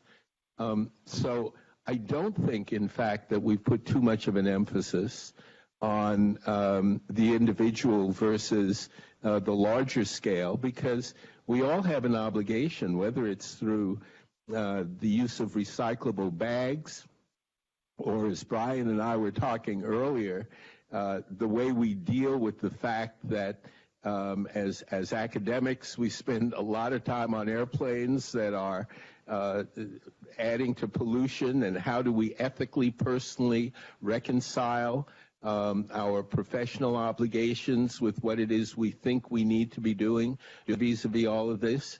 We can never give up on those personal obligations. And I think back to the fact that 20 years ago on this campus, there were a lot of people who were smoking in buildings, and that people arrived to campus without using seatbelts. We can, in fact, affect change, and it doesn't always have to come from the top down. It comes from each of us and the bottom up as well. I'd like to say, just really briefly, that what comes often in so big social changes are when we hit a critical mass of people who are demanding change, and that activism and civic engagement are like muscles. And it is important that we are continually building those muscles to increase the demands that we're making on elected officials and that we're making on the companies that produce the stuff that we consume. And so if by becoming more conscientious in stages, we are getting people from simply complaining about climate change on Twitter to changing some of their behaviors to, as happened in Reverend Mariama's congregation, recognizing that the reason they couldn't get the solar panels was a policy issue, and now they're mobilizing to affect change, and now they've changed legislation, or they're hoping to change legislation. I think that latter is one that I actually believe in, even as I know that that individual straw or that individual plastic cup is not making the difference. It is the growth of people's awareness and confidence about engaging. It is undoing the dissonance that paralyzes us and moving more and more of us to action. Because when we hit that critical mass, that is when change happens.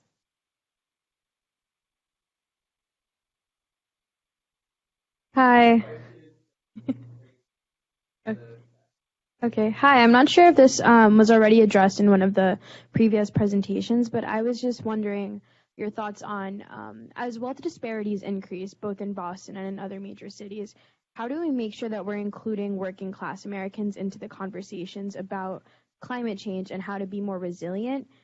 Because one thing that just comes to mind is that often these populations are more resourceful than others because they have to be, and I personally think that they're already doing a lot, but how can we make sure that they already have the tools or the knowledge to, go a step above that and make sure that they're getting the equitable treatment in this whole process and movement?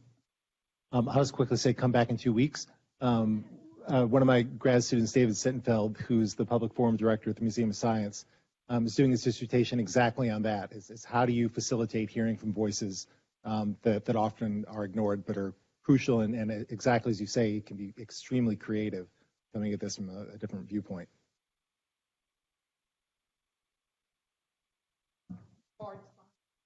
Pointing to as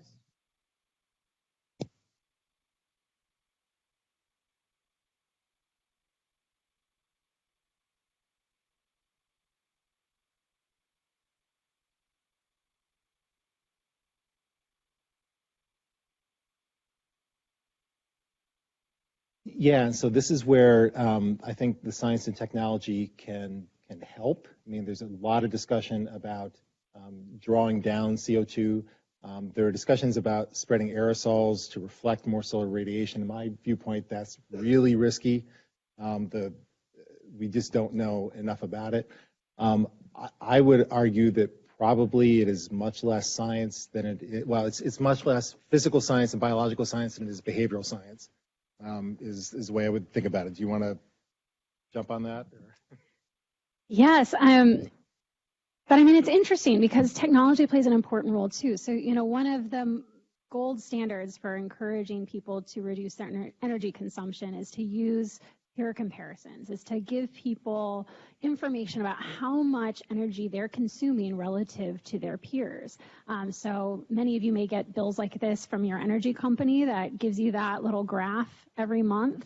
And as it turns out, that makes a big difference. People who get that little graph on their energy bill, especially if it comes with a smiley face if they're doing well, actually reduce their energy consumption on average by about 2%. But what's interesting is that those energy savings tend to persist even when people move and it's new people living in that home. Now, how is that possible, right? If we're assuming that people are doing something differently that's reducing their energy consumption, how could that possibly translate to the next people living in that home? And that's because I think a lot of these gains are from technological changes. They've invested in energy saving appliances or, different, LED light bulbs or fixtures or things like that. And so there's a lot of, ways of automating these changes through technology and other resources that allows for much more sustained and systemic changes to the kinds of consumption we're engaging in that's not just necessarily relying on us white knuckling it on a day-to-day basis. So I think there's a little bit of both that's important to kind of seeing these bigger changes. We have to end, unfortunately, although I imagine we could go on for another hour.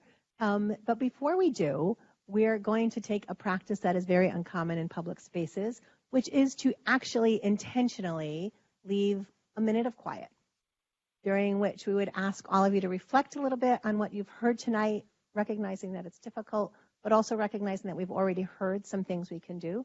So just 1 minute to solidify that in your minds and think about what you want to ponder and do as a result of what's happened tonight.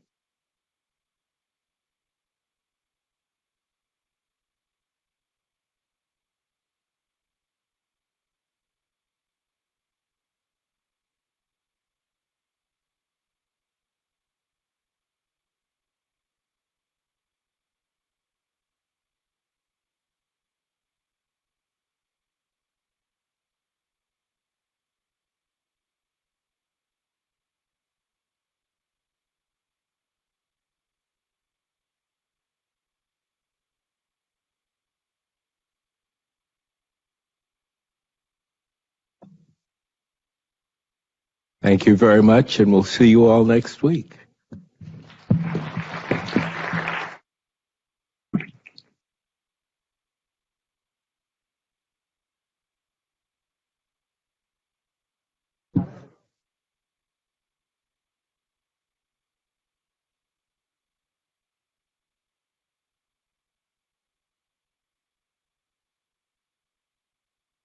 So is the Reverend related?